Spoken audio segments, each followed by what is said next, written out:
Crisi delle marinerie siciliane, i pescatori sciopero a causa del caro gasolio. Congresso del sindacato CGIL della Polizia, incontro dibattito con le più alte cariche istituzionali presenti in provincia e di lavoratori del comparto sicurezza e difesa. 10 comuni al voto in provincia di Agrigento domenica prossima e tutti gli altri chiamati a pronunciarsi sul referendum giustizia. Lo spoglio inizierà però lunedì 13 dopo le 14. Playoff nazionali per la promozione in Serie D, cambia l'orario della finale d'andata, fischio d'inizio domenica pomeriggio alle Senate alle 17, porte aperte per gli studenti di elementari e medie e per gli allievi delle scuole calcio agrigentine.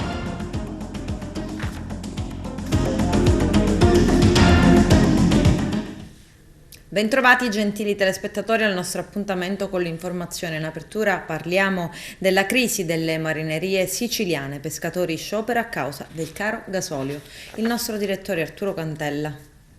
Sciopero della marineria in provincia di Agrigento. Stamani i pescatori di Porto Empedocle, Licata e Sciacca si sono riuniti per manifestare il loro disappunto presso il porto di Porto Empedocle. Il caro gasolio li ha messi in ginocchio, il costo del carburante non è più sostenibile, in quanto si è quasi triplicato. Manifestano altresì perché non riescono a trovare giovani che vogliono uscire in mare. Una delle cause è il reddito di cittadinanza che spinge tanti giovani a preferire restare a casa che andare a imbarcarsi. Se entro il termine di domenica non si otterranno delle risposte certe, una delegazione dei pescatori agrigentini andrà a Roma per parlare con i rappresentanti del governo nazionale per trovare delle soluzioni immediate che portino a un abbassamento del costo del diesel. Un marinaro non si può capitare più, perché capita 1.000 euro, 800 euro, a mare non ce le viene più nessuno. E poi principalmente c'è questo motivo del caro gasolio. Ho fatto la nafta, ormai non si ragiona più niente, perché andiamo a mare, magari mi rende vergogna a dirlo, va. Ora andiamo a mare, pigliamo 3.000 euro e se ne ero 2.500 euro di nafta e 500 euro ne spattiamo 5 cristiani. Che verso è? Se ci può ieri a mare, non si ci può ieri. Con tanta disgrazia e chissà che se non lavoriamo noi moriremo, ne moriremo, no che... Perciò tutti questi che comandati, dopo, onorevoli, 5 Stelle, PD, tutti gli che siete a Roma, cercate di mettere il coruzzo in pace e mandate a lavorare. Bisogno, rivavo, non avemo. Cercate di portare la nafta magari a 50, a 60, a 60 centesimi.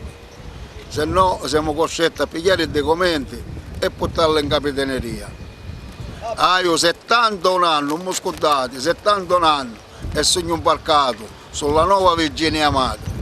Cercate di levare sul reddito di cittadinanza che siamo tutti a mezza merda. Oggi qui una manifestazione a Porto Empedocle anche per evidenziare determinate problematiche e sono presenti le marinerie e pure le rappresentanze dei pescatori di Sciacca, Porto Empedocle e Licata. Ecco, cosa rivendicate? Quali sono le maggiori problematiche che avete? Oggi le maggiori problematiche che abbiamo è il caro gasolio. Andare a lavorare in queste condizioni è diventato una cosa inammissibile.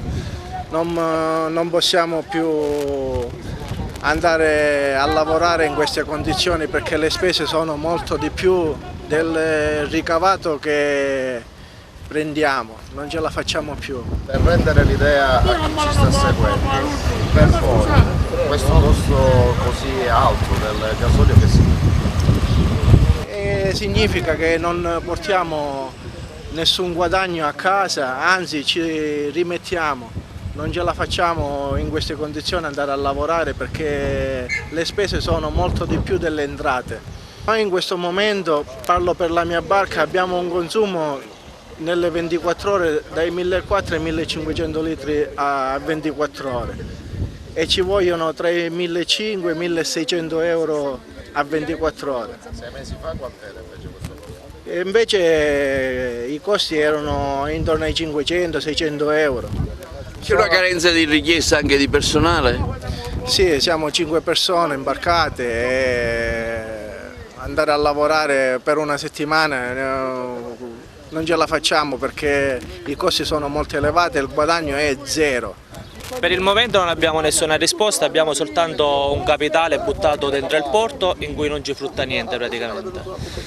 Non sappiamo quello che dobbiamo fare, sappiamo solo che abbiamo le famiglie a casa, dobbiamo fare la spesa, tutto è aumentato e noi nonostante tutto non riusciamo più ad andare a lavorare. Non sappiamo cosa dobbiamo fare, il gasolio continua sempre a salire, non abbiamo risposte, non sappiamo niente. Abbiamo solo promesse ma fatti niente, solo promesse loro danno, fanno promesse ma qua ci vogliono le cose concrete, non si vede nulla, quindi non abbiamo dove andare così. Noi anche un 50 centesimi ci andrebbe bene, di più no, di più non ce la facciamo massimo, più. Ma... Attualmente quant'è? A 1,18, 1,20 Oggi dipende. 1,18. Allicata oggi 1,18. Noi siamo partiti a febbraio che il prezzo era a 30 centesimi, ora si discute più del 400%, non abbiamo proprio dove andare così, non c'è strada. E si parla ancora che il gasolio deve ancora aumentare. Ma il pescato ve lo pagano lo stesso, no? Sì, ma lo pagano, il pesce invece di aumentare il prezzo scende sempre, quindi ditemi voi come dobbiamo fare noi. Le spese aumentano e il pescato scende sempre di più. Come si fa ad andare avanti così? Impossibile. Una barca che fa un pescato che prende nelle 24 ore 2000 euro e le spese sono già 1700 euro solo di gasolio, poi devi mettere cassette, contributi e non devi avere nessuna rottura, perché se c'hai rottura sei perso. Non si può andare a lavorare in questo modo. Abbiamo chiesto un incontro a Roma con Battistoni e Rigillo, ma ancora non abbiamo avuto nessuna risposta, niente completamente.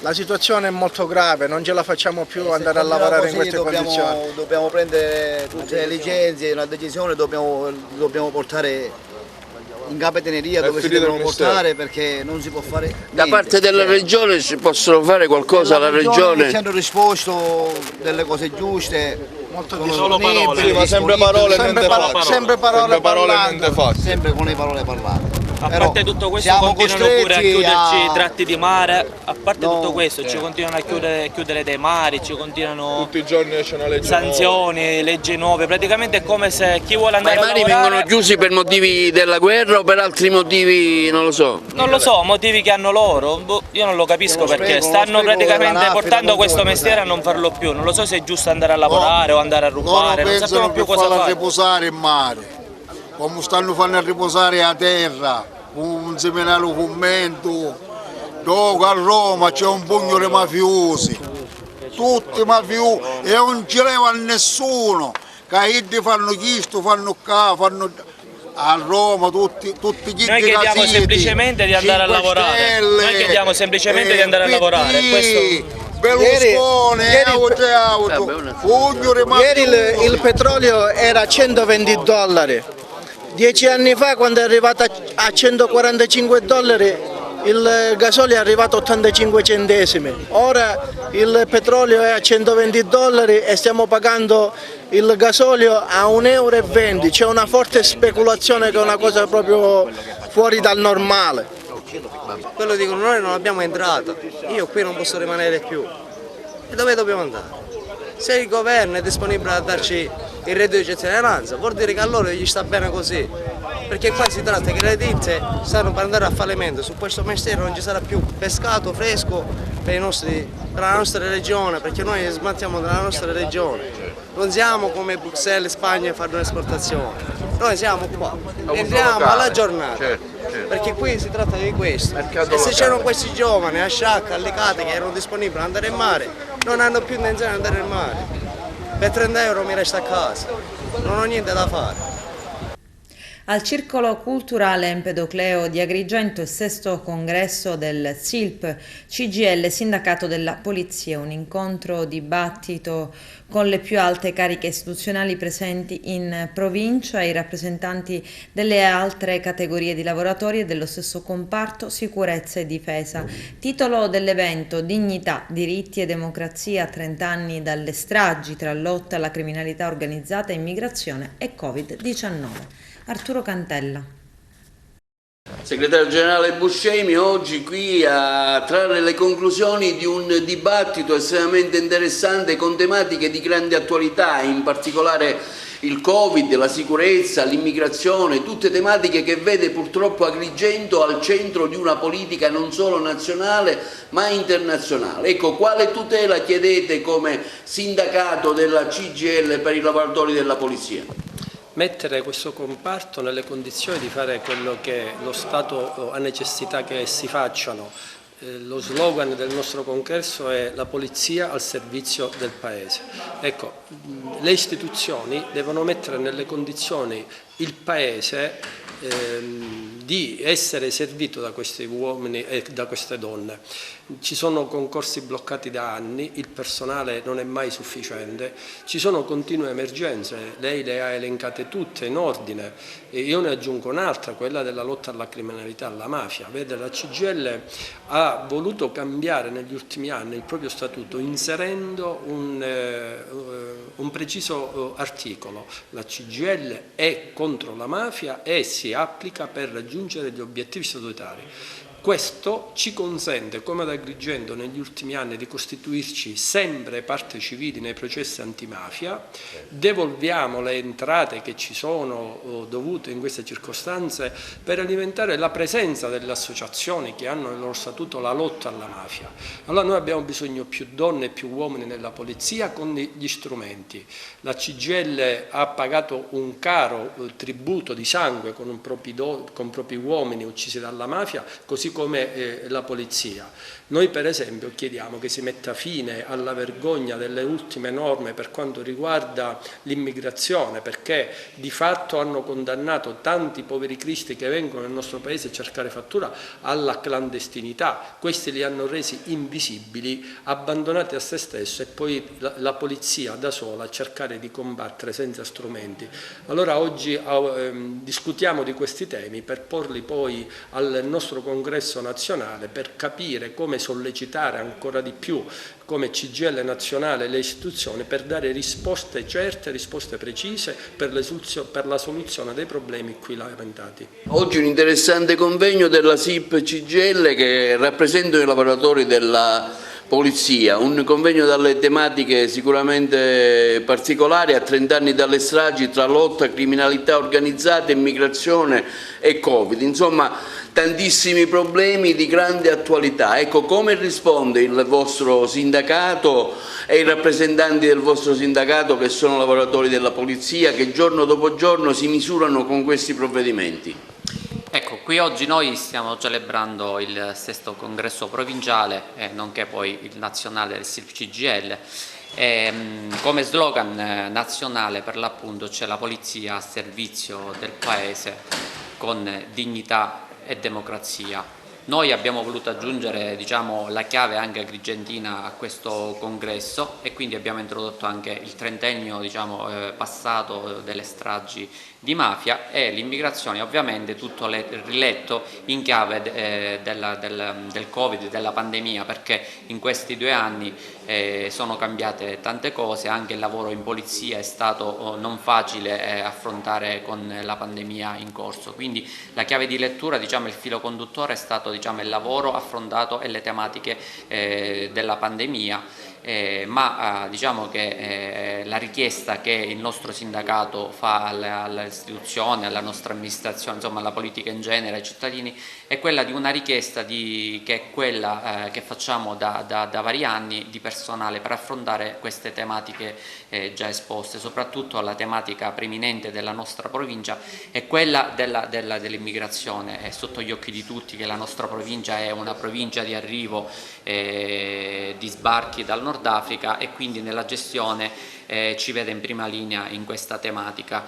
Quindi, diciamo, il SIP CGIL è a fianco dei nostri lavoratori e per i nostri lavoratori a garantire tutti i diritti che a volte vengono meno perché c'è l'emergenza e per l'immigrazione e per il Covid ed altre, diciamo, situazioni. Quindi il sindacato è sempre a fianco ai lavoratori, ma il comune denominatore anche a livello nazionale dello slogan è quello: la polizia a servizio del Paese. Ma guardi, le tutele che chiediamo, che non è solo dell'Agrigento, ho detto, ho fatto bene a farmi la domanda, non solo sulla Sicilia ma anche a livello nazionale. Intanto è un recupero di forze che più che mai è necessario nel nostro Paese, perché possa avere appunto una polizia che non viva solo nell'emergenza e per l'emergenza e che possa consentire anche al sindacato di poter meglio tutelare i diritti delle donne e degli uomini della Polizia di Stato, che sono fortemente compressi da una epopea che ci vede impegnati nel contrasto prima alla diffusione del Covid, ora con una guerra alle porte, ma soprattutto al contrasto alla criminalità organizzata. E abbiamo proprio voluto e scelto questo periodo tra le due stragi, quella del 23 maggio e quella del 19 luglio in via D'Amelio, proprio perché vorremmo fotografare insieme agli amici, alla CGIL, confederazione a cui ci ispiriamo, e insieme a loro vorremmo capire, insieme a tutte le altre categorie di lavoro, cosa è successo in questi 30 anni, perché vede, c'è parecchia gente che ha parlato di legalità, di sicurezza e legalità, alternandole, appiccicandole sui muri, ma poi, voglio dire, in pratica, di legale e di sicuro nel nostro Paese rispetto a 30 anni fa cosa è cambiato. E questo lo possono dire solo coloro che rappresentano i lavoratori, la gente che cerca lavoro, per esempio.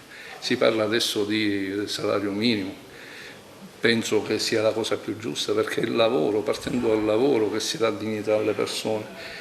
E noi, operatori di polizia, siamo quelli che possono avere un taglio sociologico forse privilegiato da questo punto di vista e restituiscono alla società civile le necessità vere del Paese, che spesso non vengono accolte o ascoltate, anche perché purtroppo abbiamo un limite, abbiamo un diritto affievolito, noi non possiamo essere pienamente confederali, non possiamo essere pienamente rappresentati dalle confederazioni, perché la legge 121 di 34 anni fa ormai ce lo impedisce e quindi è necessario che ci sia una riforma del sistema sicurezza. Ecco. Aragona è il primo comune in provincia di Agrigento tra i 4 in dissesto finanziario ad aver raggiunto un importante obiettivo, la stabilizzazione dei precari. Dopo quasi 30 anni, 24 lavoratori hanno un contratto a tempo indeterminato a 21 ore settimanali. Un grande ed estenuante lavoro svolto in sinergia tra la CGIL e l'amministrazione, con in testa il sindaco Giuseppe Pendolino e l'assessore al personale Franco Virone. Vediamo. Sindaco, oggi è un giorno speciale per Aragona. Gli ex precari, in tutto 24, firmano il contratto a tempo indeterminato. Sì, oggi finalmente dopo 25 anni si arriva a una conclusione importante. È importante perché siamo l'unico paese della provincia in dissesto che siamo riusciti a centrare un obiettivo, quello di dare stabilità, tranquillità e serenità a 24 famiglie. Per noi è anche un traguardo importante perché queste 24 persone sono delle professionalità che il Comune ne ha di bisogno, perché con i pensionamenti di tantissime persone gli enti si sono svuotati e quindi siamo orgogliosi da un lato, siamo contenti e siamo soddisfatti per l'amministrazione comunale, ma principalmente per questi 24 lavoratori che oggi firmeranno un contratto a tempo indeterminato e daranno serenità alle proprie famiglie e potranno andare in pensione, ecco, da impiegati comunali. Assessore Sardo, come si è arrivati a questo importante risultato? 24 ex precari del comune di Aragona firmano questa mattina il contratto a tempo indeterminato. Allora, il risultato è stato raggiunto perché c'è stato l'impegno di tutti, dell'amministrazione guidata dal sindaco Pendolino, insomma degli uffici finanziari, di me che sono l'assessore al personale, che praticamente mi sono occupata della parte finanziaria di questa delibera che poi è stata inviata al Ministero dell'Interno.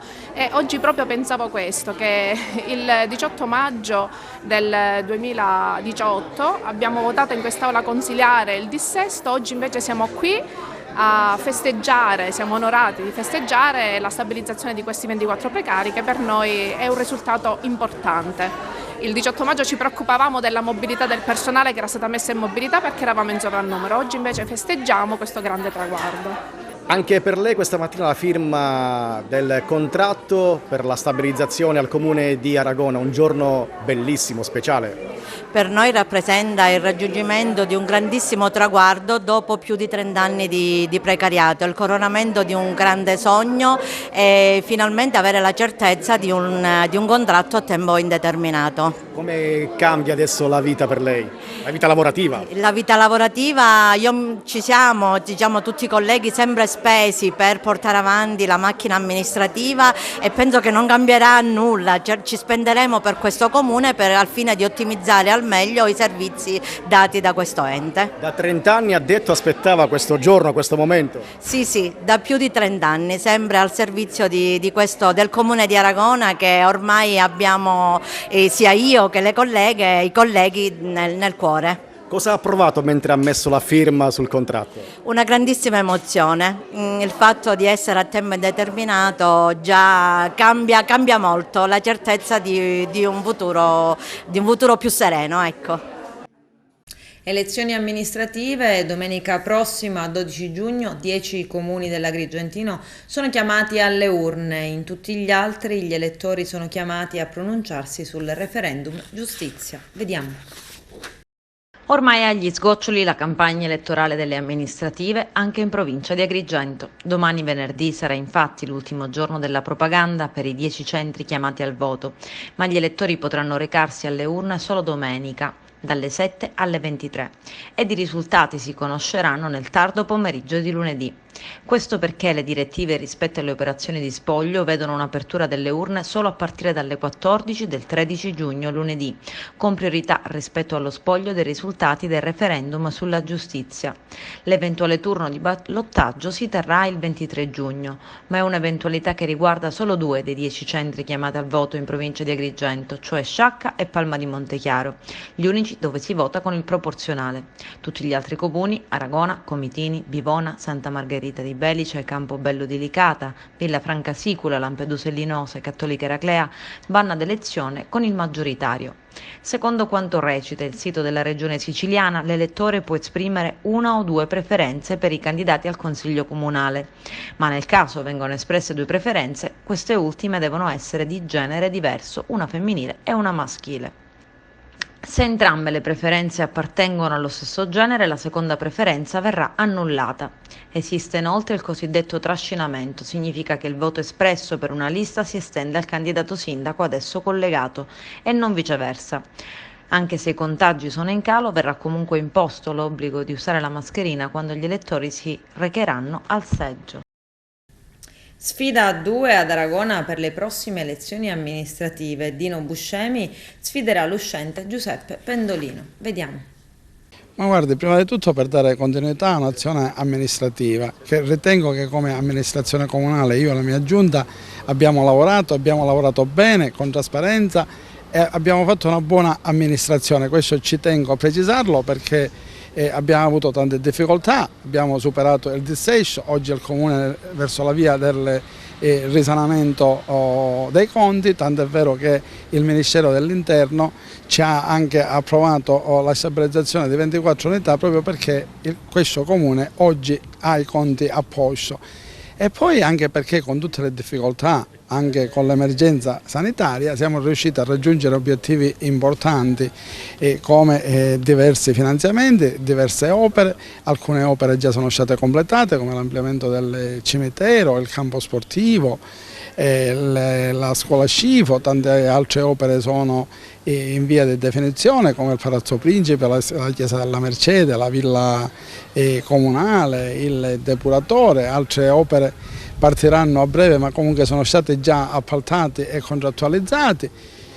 Chiaramente potevamo fare tanto di più, ma voglio dire, 2 anni di emergenza ci hanno costretti a fermarci, ci hanno costretti invece che fare politica a fare i burocrati, perché tutti i giorni, voglio precisare, arrivavano dalle prefetture, dal Ministero dell'Interno, dalla Questura, sempre circolari, leggi, decreti che eravamo costretti comunque a leggerli, a studiare, ad applicarli e poi la cosa più importante era quella di stare vicino ai cittadini in un momento di smarrimento per tutti, anche per noi, perché è una cosa che ci è caduta come una tegola. Però devo dire, a oggi possiamo tirare un bilancio positivo, quindi vogliamo andare in continuità amministrativa con quello che abbiamo fatto, vogliamo dare impulso a quella che è l'economia del Paese, dare un occhio a quella che è la riqualificazione urbana, seguire tutti i progetti del PNRR, che alcuni già sono stati presentati, come un bando per quanto riguarda la riqualificazione urbana fatti con i comuni di Joppolo, Sant'Elisabetta, Grotte e Sant'Angelo, un altro bando per quanto riguarda la digitalizzazione e tutti gli altri bandi che sicuramente, se rieletti, non perderemo d'occhio. Mi raccomando, il 12 giugno andate a votare. Il voto è uno strumento importante, il voto è uno strumento di scelta, perché se non votate delegate ad altri a scegliere per voi. Quindi vi prego di andare a votare tutti. Si vota dalle ore 7 alle ore 23, ricordo a tutti di andare a votare. Votare è un diritto, votare è una scelta, non votare significa delegare ad altri per te. Votate bene, perché il futuro è insieme. Il giorno di Giuseppe Conte a Messina, l'ex Presidente del Consiglio e Presidente del Movimento 5 Stelle, a sostegno del candidato a sindaco del centro-sinistra Franco De Domenico. Vediamo. Noi non vogliamo fare nessuna polemica. Per quanto riguarda il conflitto bellico, è una cosa seria, la nostra posizione è molto chiara, dobbiamo lavorare per un negoziato di pace. Quindi nessuna polemica con chi vuole il riarmo, nessuna polemica con chi vuole portare il paese in guerra. A noi però interessano i risultati, interessa che questo conflitto ovviamente trovi subito una soluzione politica. Non ci possiamo permettere una guerra in Europa che può scatenare ovviamente una terza guerra mondiale di dimensioni sempre più vaste, sempre più incontrollabili. Amministrative prima Palermo, adesso Messina. Quanto è importante per questa coalizione anche in chiave regionale l'appuntamento del 12 giugno? Non trascuriamo nessun appuntamento elettorale, perché sono sempre verifiche che si fanno con gli elettori e noi portiamo dei progetti politici per le singole città, in questo caso per Messina. Peraltro nel quadro siciliano c'è una prospettiva, ovviamente un appuntamento elettorale più importante ancora e complessivo che riguarda l'autunno, e sicuramente vogliamo presentarci davanti al popolo siciliano con tutte le carte in regola per offrire un progetto politico di rilancio dell'intera isola. L'onorevole Letta, Dino Giarrusso al fianco di un avversario come Cateno De Luca. Io non entro nelle valutazioni dei singoli che hanno abbandonato il Movimento 5 Stelle e in particolare dei singoli che avevano dichiarato che quando si lascia il Movimento 5 Stelle si lasciano anche gli incarichi, in questo caso di europarlamentare, che si sono ottenuti tramite il Movimento 5 Stelle. Ognuno ha la coerenza che ritiene. Reddito di cittadinanza, la cosiddetta seconda fase, quella dell'occupazione, qui a Messina il problema, come saprà, è grave, sta funzionando o no? O cosa non sta funzionando? Allora, visto che lei mi chiede il reddito di cittadinanza e siamo in Sicilia, vi chiedo, sapete che sono stati stanziati a suo tempo anche soldi per rafforzare i centri dell'impiego? Sapete voi che sono stati stanziati fondi per assumere e rinforzare il centro dell'impiego siciliano? Sapete che circa, credo, 2000 nuove assunzioni sono state rinviate, sono 2 anni che sono state rinviate nonostante gli stanziamenti? Ecco, se parliamo di politiche attive, riconosciamo anche che un ruolo ce l'hanno le regioni. In Germania 110.000, credo, nel complesso impiegati per rafforzare i centri dell'impiego. Da noi, se la Sicilia non assume anche le persone che sono destinate a rafforzare i centri dell'impiego, difficilmente miglioreremo le politiche attive. Non ci giriamo intorno. Quando si attacca il reddito di cittadinanza è come attaccare, voglio dire, un qualcosa senza risalire alle cause. Se per quanto riguarda le politiche attive dobbiamo migliorarlo, che le regioni ovviamente si assumono le loro responsabilità per il rafforzamento dei centri di impiego, che i comuni si impegnino per i progetti di utilità utili per la comunità, i PUC, ognuno deve fare la sua parte. Dobbiamo smetterla di prendercela di aggredire la povertà, aggredire i poveri, che hanno maggiore dignità di chi evidentemente è vissuto e cresciuto in contesti sociali e familiari diversi e ha avuto tutto dalla vita. Adelaide Mazzarino, moglie del vicepresidente dell'AST, ritira la sua candidatura a consigliere comunale di Palermo. L'annuncio arriva dopo l'arresto per voto di scambio politico-mafioso di Pietro Polizzi, candidato in ticket proprio con Mazzarino nella lista di Forza Italia. C'è il servizio. Terremoto pre-voto nel capoluogo della Sicilia, uno scenario previsto da chi l'antimafia la pratica per davvero. In questo TG più volte abbiamo riportato i commenti e le esortazioni di quanti avevano implorato affinché Palermo fosse governata da una politica scevra da condizionamenti mafiosi. Eppure Cosa Nostra ci tenta sempre ad infilarci lo zampino. Essa risiede negli angoli più appetitosi, quelli che insomma contano. L'arresto del Polizzi, politico e candidato al Consiglio Comunale palermitano, ce lo conferma.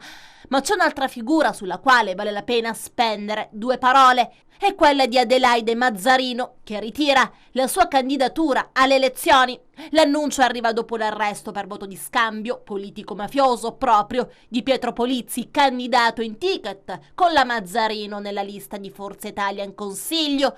Queste cose non mi appartengono neppure lontanamente e mettono un macigno sopra la mia passione.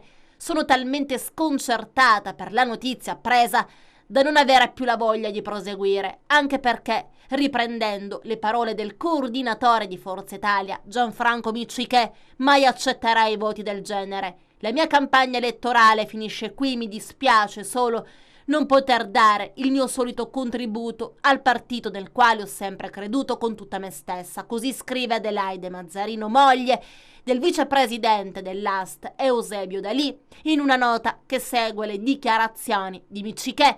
Ed infatti il presidente dell'ARS, invitando Mazzarino ad abbandonare la competizione elettorale, aveva sottolineato la sua assoluta buona fede. Ne sono sicuro, così come sono sicuro che non avrebbe mai accettato voti del genere. Miccichè è molto dispiaciuto per quanto accaduto, ha poi annunciato: se Polizzi dovesse essere rinviata a giudizio, Forza Italia si costituirà parte civile per danno all'immagine del partito. Dipendente di Riscossione Sicilia, 52enne di Passo di Rigano, in questa tornata delle comunali Polizzi ha trovato posto proprio in Forza Italia, presentandosi agli elettori in coppia con Adelaide Mazzarino, una candidatura in ticket, come si dice in gergo, per poter sfruttare la cosiddetta doppia preferenza di genere, il voto di un uomo e di una donna appartenenti ad una stessa lista. E quello di Adelaide Mazzarino, come abbiamo visto, che al momento non risulta indagata, occorre sottolinearlo, non è un nome qualunque. Nelle intercettazioni della polizia Mazzarino viene definita dallo stesso Polizzi candidata di Miccichè. Il candidato di Forza Italia faceva riferimento anche all'AST, perché con mio zio Eusebio, da lì che tuttavia non è un suo parente, diceva Polizzi, ho fatto un sacco di cose all'AST. Quando hai bisogno all'AST, puntini puntini. La partecipata regionale che si occupa del trasporto extraurbano, come è noto, è al centro di un'altra inchiesta per corruzione. Un particolare questo, che non è di certo sfuggito all'ormai ex presidente della commissione regionale antimafia, Claudio Fava, e del quale, giusto ieri, abbiamo riportato il commento. Stamane d'impulso avevo detto che avremmo proseguito, riporta un post proprio di Dalì, dapprima convinto di continuare a marciare nel giusto e sotto l'egida della legalità accanto alla moglie Mazzarino, ma riflettendo non c'è modo migliore per prendere le distanze da certe vicende che con le azioni brava Adelaide Palermo ti avrebbe meritato. Ti amo, conclude il post a firma di Eusebio Dalì. Adesso c'è la pubblicità, tra poco vi aspetto. Giuristi a confronto alla Fondazione Sciascia, l'appuntamento è a Racalmuto. Arturo Cantella. Nell'ambito delle iniziative legate ai prossimi referendum che si terranno domenica 12 giugno, sono tanti momenti informativi che si terranno a pochi giorni dal voto. Tra di essi, in provincia di Agrigento, particolare rilevanza quella assunta dal comune di Racalmuto, in testa all'assessorato alla cultura, che si terrà presso la sede della Fondazione Sciascia al Viale della Vittoria alle ore 18. Il tema importante è dal titolo Il tormento del giudicare, dal contesto del referendum.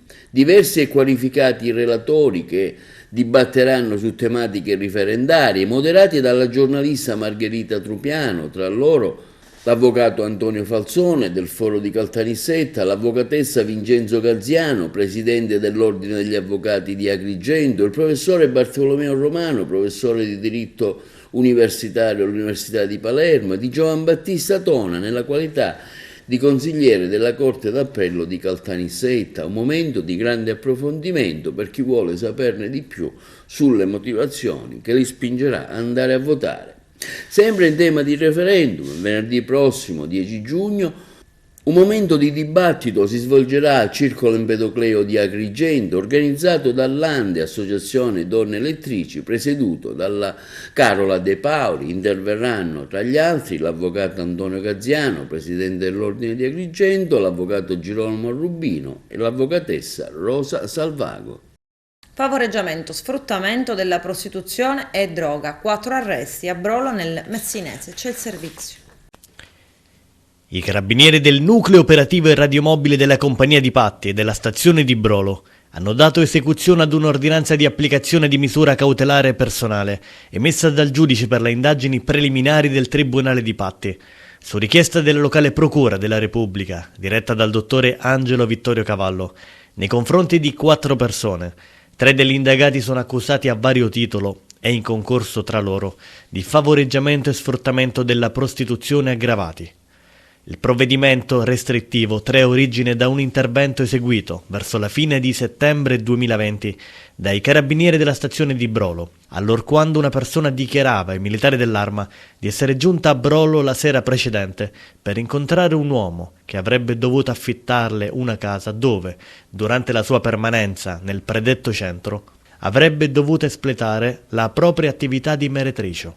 La donna decideva di ritornare a Roma. Le indagini consentivano di identificare l'uomo e di riscontrare come questi fosse nitidamente impegnato in attività volta a favorire l'esercizio della prostituzione della donna, che era stata invogliata a raggiungere Brolo mediante un'opera di persuasione incentrata sulla scarsa concorrenza che la stessa avrebbe avuto e sui servizi che egli le avrebbe offerto, quali il trasporto dalla stazione ferroviaria all'abitazione e la totale gestione dell'appartamento. Il prosieguo delle investigazioni permetteva poi di individuare l'abitazione locata per l'esercizio della prostituzione e soprattutto di identificare un secondo soggetto, ossia la persona che aveva formalmente sottoscritto il contratto di locazione dell'immobile. I successivi approfondimenti consentivano di evidenziare innanzitutto un rapporto solidale di vecchia data tra i due. Sulla scorta degli elementi raccolti, l'autorità giudiziaria autorizzava l'esecuzione di attività tecnica, con intercettazioni telefoniche, telematiche e alla videosorveglianza del luogo di interesse. Il prosieguo delle investigazioni, sotto la costante direzione della Procura della Repubblica, presso il Tribunale di Patti, consentiva di raccogliere considerevoli conferme in ordine alla iniziale ipotesi di reato, di identificare una terza persona e di documentare come gli indagati, soprattutto i 2 uomini, esercitassero tutte le attività finalizzate al favoreggiamento e allo sfruttamento della prostituzione. È stato possibile delineare compiutamente il ruolo di ogni indagato. Nel corso delle indagini, nel periodo compreso tra settembre 2020 e febbraio 2021, sono state identificate complessivamente 6 donne oggetto di sfruttamento, 5 colombiane e 1 ecuadoriana. L'attività da loro esercitata è stata riscontrata attraverso le dichiarazioni di innumerevoli clienti identificati grazie alle attività di indagine che hanno consentito di documentare un costante e considerevole afflusso di uomini presso l'appartamento in esame. In tutti i casi è stato altresì riscontrato che la presenza delle donne sfruttate sul territorio brolese è stata costantemente pubblicizzata mediante annunci pubblicati in rete su siti dedicati. Il principale indagato è accusato anche di detenzione ai fini della successiva cessione a terzi. Nei confronti dei 2 uomini indagati per reati di sfruttamento e favoreggiamento della prostituzione aggravati e di detenzione ai fini della cessione a terzi di sostanze stupefacenti è stata applicata la misura cautelare degli arresti domiciliari, aggravata dal divieto di comunicare, tramite qualsiasi mezzo, con persone diverse da quelle che con loro coabitano. La donna indagata per i reati inerenti alla prostituzione è stata sottoposta all'obbligo di dimora nel comune di residenza, con l'ulteriore obbligo di non allontanarsi dalla propria abitazione nelle ore notturne. Infine, per l'ultimo indagato, è stata disposta la misura dell'obbligo di presentazione alla polizia giudiziaria. Espletate le formalità di rito, su disposizione dell'autorità giudiziaria, i soggetti arrestati sono stati rispettivamente condotti presso i domicili da loro indicati. Il provvedimento si trova nella fase delle indagini preliminari e per gli indagati vale il principio di non colpevolezza sino a sentenza definitiva. Stacca con un morso il mignolo di un agente della polizia penitenziaria e lo ingoia. Il boss ergastolano di Santa Elisabetta, Giuseppe Fanara, 66 anni, già condannato anche per l'omicidio del maresciallo Giuliano Guazzelli, finisce direttamente a processo. Il GUP del Tribunale di Roma ha accolto la richiesta di citazione diretta a giudizio del sostituto procuratore Giulia Guccione. Fanara adesso è accusato di lesioni aggravate, lesioni gravissime e resistenza. La vicenda risale al 17 giugno 2020. Il boss agrigentino, da oltre 10 anni al 41 bis, avrebbe aggredito un agente della polizia penitenziaria durante un controllo. Prima lo prese per il collo e dopo una breve colluttazione riuscì a staccargli il mignolo con un morso e ingoiarlo. Per fermare la furia di Fanara ci volle l'intervento di altri 6 agenti che furono minacciati con una scopa, Viscanno come maiali. Dopo questo episodio Fanara fu immediatamente trasferito nel carcere di massima sicurezza di Sassari in Sardegna. Fanara, originario di Santa Elisabetta, è stato per un breve periodo al comando di Cosa Nostra Agrigentina prima del suo arresto avvenuto nel 1999 nelle campagne di Favara durante un summit di mafia in seguito alle dichiarazioni del collaboratore di giustizia Alfonso Falsone, che fecero luce sugli omicidi del maresciallo Guazzelli e dell'agente Pasquale Di Lorenzo, oltre che sulla lunga scia di sangue caratterizzata tra il 1991 e il 1994 da ben 21 uccisioni. Qui siamo di fronte a 2 soggetti incensurati, i poliziotti Fabrizio Mattei e Michele Ribaudo. E un calunniatore seriale, Vincenzo Scarantino. L'induzione la possiamo mettere in discussione, ma sul fatto che Scarantino è un calunniatore non ci sono dubbi. Lo ha affermato nella sua arringa davanti al tribunale di Caltanissetta l'avvocato Giuseppe Seminara, legale dei 2 investigatori imputati col collega Mario Bo nel processo sul presunto depistaggio delle indagini sulla strage di Via D'Amelio. Sono accusati di calunnia aggravata dall'aver favorito Cosa Nostra. I 3 poliziotti e la tesi della procura avrebbero costretto mediante pressioni e minacce anche psicologiche il falso pentito Vincenzo Scarantino a rendere false dichiarazioni, accusando persone del tutto innocenti. Scarantino, nel ricostruire i fatti, ha tratto notizie da tutto, ha aggiunto ancora il penalista, dai giornali, dalle dichiarazioni di altri collaboratori, da esperienze di vita, dalla radio. Quante volte ha ritrattato nel 1995, nel 1998, nel 2002 e infine anche nel 2009. Noi dobbiamo ammettere che per 4 volte ha ritrattato ammettendo di aver mentito e quindi, come io lo definisco, inutilizzabile, ma mi basta dire inattendibile. Scarantino alla terza elementare, ma ha vissuto in strada ed è furbo. Pian piano, ha sostenuto ancora l'avvocato Seminara, comincia ad elaborare e a strutturarsi rispetto a quello che gli viene prospettato e comincia a mentire usando le informazioni che aveva a disposizione. C'è troppo caldo, mi potrebbe dare un po' d'acqua con lo zucchero? È stata questa la scusa utilizzata da una coppia di ladri di mezza età che ha suonato al citofono dell'abitazione di un'anziana pensionata di Agrigento in via Esseneto. La 70enne, che abita da sola, ha aperto la porta convinta di fare una buona azione, ma purtroppo di fatto ha spalancato le porte a 2 malviventi. Uno dei 2, mentre la complice si trovava in cucina a parlare con l'anziana, ha rovesciato ovunque ed è riuscito a portare via l'oro della donna che si trovava in camera da letto. Poi la fuga, il bottino ammonterebbe a diverse migliaia di euro. Ladri in azione anche nella stazione di servizio GIAP di via Vittorio Emanuele a Canicattì. I malviventi sono riusciti a entrare all'interno degli uffici e portare via dal registratore di cassa una somma quantificata in circa 300 euro. Poi, forse allarmati da qualcuno, sono scappati via precipitosamente. A fare la scoperta è stato il titolare, che ha poi denunciato l'accaduto ai carabinieri della compagnia, che hanno avviato le indagini. Momenti di panico nella giornata di ieri nel quartiere di Fontanelle, a nord di Agrigento. Una bambina di neanche un anno è rimasta infatti chiusa all'interno dell'abitacolo dell'automobile della madre, che era scesa per pochi minuti chiudendo le porte con le chiavi appese. Il genitore involontariamente ha attivato il sistema automatico di protezione, sono così scattate le sicure. Praticamente era impossibile aprire il mezzo dall'esterno. Alcuni passanti si sono fermati cercando di aprire le porte, ma è stato il provvidenziale intervento dei vigili del fuoco arrivati poco dopo la chiamata a salvare la bimba. I pompieri hanno utilizzato un oggetto a punta facendo scattare le sicure e aprendo l'auto. Nessuna grave conseguenza, ma soltanto un grande spavento. Un medico 57enne di Aragona è stato denunciato per aver aggredito verbalmente e insultato davanti a diverse persone l'esaminatore di guida che aveva bocciato il figlio all'esame per il conseguimento della patente. È stato lo stesso ingegnere della motorizzazione, originario di Grotte, a recarsi dai militari della locale stazione a raccontare l'accaduto. Il medico si è presentato dopo l'esame di guida e ha cominciato a inveire contro l'esaminatore, reo di aver bocciato il figlio 18enne. Oggi è la giornata degli archivi di Stato. La scuola racconta l'archivio racconta la scuola. Questo è il tema di quest'anno, che viene celebrato anche ad Agrigento. Protagonisti gli studenti del liceo classico Empedocle di Agrigento. Si è svolta stamani la giornata internazionale degli archivi. Gli studenti del liceo classico Empedocle di Agrigento sono stati protagonisti all'interno dell'archivio di Stato di Agrigento.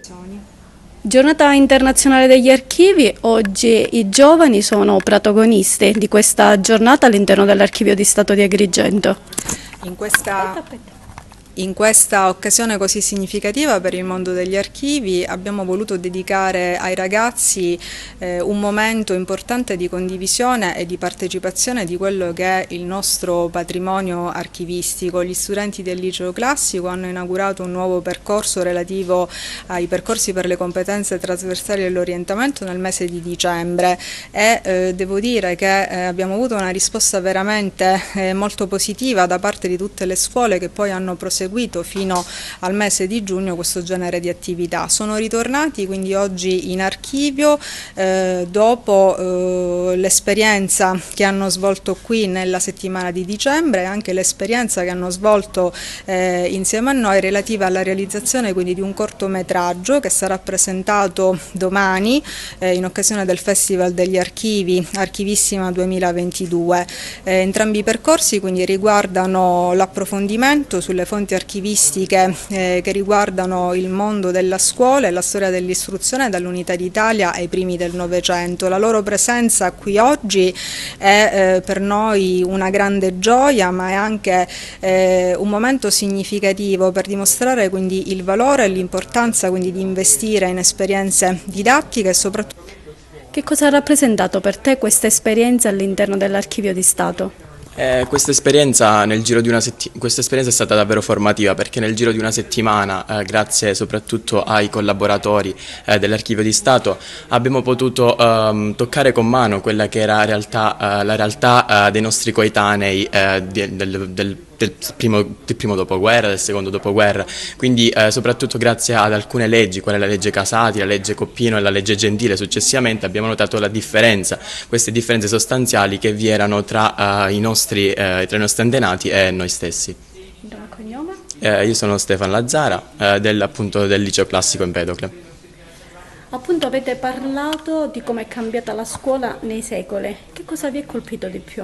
Allora, in particolare ci ha colpito appunto lo sviluppo che si è avuto proprio in questo periodo e soprattutto la crescita di tutte le varie istituzioni appunto scolastiche e nel caso specifico anche nella struttura vera e propria dei registri scolastici nei primi anni del Novecento. Anche la struttura dei registri scolastici e degli esami che si svolgevano alle elementari, ad esempio, è stata un'esperienza veramente molto formativa sotto questo punto di vista, per capire appunto gli sviluppi e come si è evoluta appunto la situazione in campo dal punto di vista dell'istruzione in questo arco di tempo. La scadenza per i comuni era fissata al 28 febbraio 2022, l'avviso era del dicembre 2021 sul sito del Ministero dell'Istruzione. Ora sono stati resi pubblici gli elenchi dei comuni ammessi per l'avviso PNRR relativo alle mense scolastiche. Obiettivo ministeriale: aumentare la disponibilità anche per facilitare il tempo pieno nelle scuole del primo ciclo.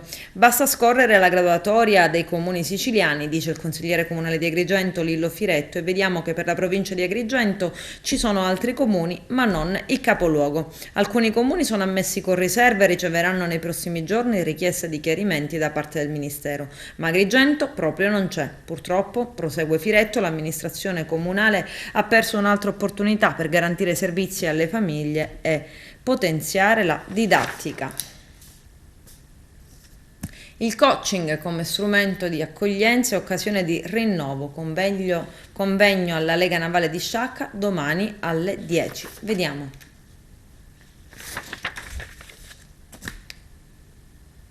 Il coaching come strumento di accoglienza e occasione di rinnovo, convegno alla Lega Navale di Sciacca domani alle 10. Vediamo.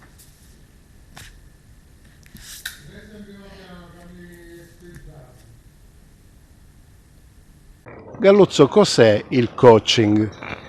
Ma cos'è il coaching? Il coaching è una attività che risale a oltre 2500 anni fa, in quanto Socrate e il suo approccio maieutico sostanzialmente era dovuto, far riferimenti al coaching, che oggi è un'attività, relativamente moderna, dove sostanzialmente tramite delle domande si porta al proprio cliente a riflettere sul potenziale che già ha interno, e quindi sostanzialmente il coaching, in poche parole, non dà soluzioni, ma porta alla riflessione e quindi all'autoconsapevolezza di quello che ognuno di noi già ha nel proprio interno, solo che molto spesso durante il nostro ciclo di vita, durante la nostra crescita, dimentichiamo questi aspetti. Quindi possiamo dire che il coach è quel elemento importante, è un facilitatore che aiuta ad attraversare questo ponte, questo percorso. Chi nella società di oggi ha bisogno del coaching? Ma allora, potrei dire banalmente tutti, ma è la verità, perché noi abbiamo visto, a parte questo periodo di fermo obbligatorio di circa 2 anni e mezzo, ma ancor prima abbiamo visto anche le ultime Olimpiadi, ci sono stati Marcel Jacobs, che è stato l'unico italiano al mondo e nella storia delle Olimpiadi a vincere come centrometrista e quindi come velocista, è stato aiutato da una mental coach, quindi dagli strumenti che il coaching mette a disposizione sia in ambito sportivo, in ambito privato, ma anche in ambito aziendale, quindi un po' tutti. Il coaching sostanzialmente è quello strumento che aiuta a raggiungere gli obiettivi che ognuno di noi ogni giorno ci poniamo. Quindi oggi è entrato, dico prepotentemente tra virgolette, anche nelle scuole. Nei paesi anglosassoni viene usato molto il coaching, sia in ambito scolastico ma anche in ambito sportivo, e soprattutto nelle aziende, perché sappiamo che le aziende hanno un capitale intangibile chiamato risorse umane, e le risorse umane hanno bisogno non di motivazione, ma di capire qual è il loro orientamento e quali sono gli obiettivi in maniera chiara. Voi domani avrete un confronto su questi temi, ma è anche un'occasione, quella che si terrà qui nella sede della Lega Navale di Sciacca, dove ci troviamo in questo momento, per promuovere questa figura. Sì, assolutamente sì, anche perché il contesto non è stato scelto a caso. Nelle attività di team building, quindi costruzione di un gruppo, molto spesso si utilizza la metafora di andare in barca, nello specifico in barca a vela, dove sostanzialmente ogni persona dell'equipaggio ha un ruolo ben preciso. Qualora in cui questo ruolo non venga mantenuto, mette in crisi i propri compagni dell'equipaggio. Sostanzialmente questo è il team building e quindi gli strumenti di coaching trasportati all'interno del business coaching. E la Lega Navale è stata scelta, e ringraziamo naturalmente il Presidente e tutto il direttivo che ci hanno concesso questo spazio, proprio per non solo condividere le attività di coaching, domani ci saranno anche tanti ospiti, oltre a me come relatore ci sarà Marilena Mureddu che è la Presidente del Coaching Club, la responsabile del Coaching Club Sicilia, perché ricordo che questa è un'attività organizzata dall'AICP, che è l'Associazione Italiana Coach Professionisti, e dal Coaching Club Sicilia, perché è un evento che rientra nel calendario nazionale di tutte le attività. Quindi la Lega Navale ha sposato questa iniziativa in maniera, come dire, aprendo le porte della Lega Navale e divulgheremo quelle che sono, diciamo, le pratiche di coaching a tutti. Quindi chiunque volesse ovviamente venire, diciamo, l'invito è esteso a tutti, in quanto diciamo che questa attività, nonostante tanti anni che si pratica in tutto il mondo, però ancora c'è bisogno di essere conosciuta e di avvicinarsi. Quindi tutti possono venire domani alle ore 10 presso la Lega Navale Italiana e condividere questa meravigliosa giornata in questo posto veramente incantevole. Calcio playoff nazionale per la promozione in Serie D. Akragas Martina Franca cambia l'orario della finale d'andata, fischio d'inizio posticipato di mezz'ora. La gara è in programma domenica pomeriggio all'Esseneto, inizierà alle 17 non alle 16:30 come originariamente previsto. Le porte dello stadio saranno ancora aperte per gli studenti di elementari e medie e per gli allievi delle scuole calcio agrigentine. C'è il servizio di Carmelo Lentini. Akragas e Martina Franca continuano a caricare le batterie in vista del primo scontro finale playoff di eccellenza. La compagine di Terranova è concentratissima e ben consapevole di ritrovarsi di fronte un avversario ancora più forte ed attrezzato rispetto all'Isernia. Il doppio confronto inizierà all'Esseneto e proprio al Tempio la compagine biancazzurra dovrà cercare di fare suo questo match per poi presentarsi a Martina con una maggiore serenità. La società dei Templi, d'accordo con quella tarantina, ha chiesto ed ottenuto dalla LND la possibilità di iniziare la finale e prossima sfida di andata playoff alle ore 17 anziché alle ore 16:30. Le alte temperature sono di questi giorni infatti molto alte e consigliano di postergare di mezz'ora la gara. Dal punto di vista tecnico la squadra ha ripreso da qualche giorno la preparazione e per la prima di andata dell'Esseneto con Martina e del tecnico Massimo Pizzulli dovrà fare a meno di Angelo Strano appiedato per un turno dal giudice sportivo. Da parte tarantina invece non ci sarà il centrocampista argentino Teo, anch'egli fermato per una gara. In questo momento risultano diffidati anche Aprile, ma mancherà anche Cappellari, mentre Aprile appunto è Cannito del Martina Franca e Cipolla risultano tutti quanti diffidati. Rientra invece la Vardera che ha scontato il turno di stop. Inoltre Akragas e Martina si sono incontrate 4 volte nella loro storia calcistica. Nella stagione 81-82 Martina Franca Akragas terminò 1-0 con rete di Michele Cassano, mentre all'Esseneto con lo stesso punteggio ma in favore della squadra biancazzurra segnò la rete della vittoria Paolo Pieri. Di recente nella stagione 2015-2016 Lega Pro Martina Franca Akragas terminò 3-0 con doppietta del rumeno Cristea e del francese Baclé. Al ritorno la partita all'Esseneto finì 1-1 con reti di Taurino e pareggio di Di Piazza su calcio di rigore. Con questo è tutto, termina qui l'edizione del telegiornale. Grazie per la gentile attenzione e per essere stati con noi. A presto.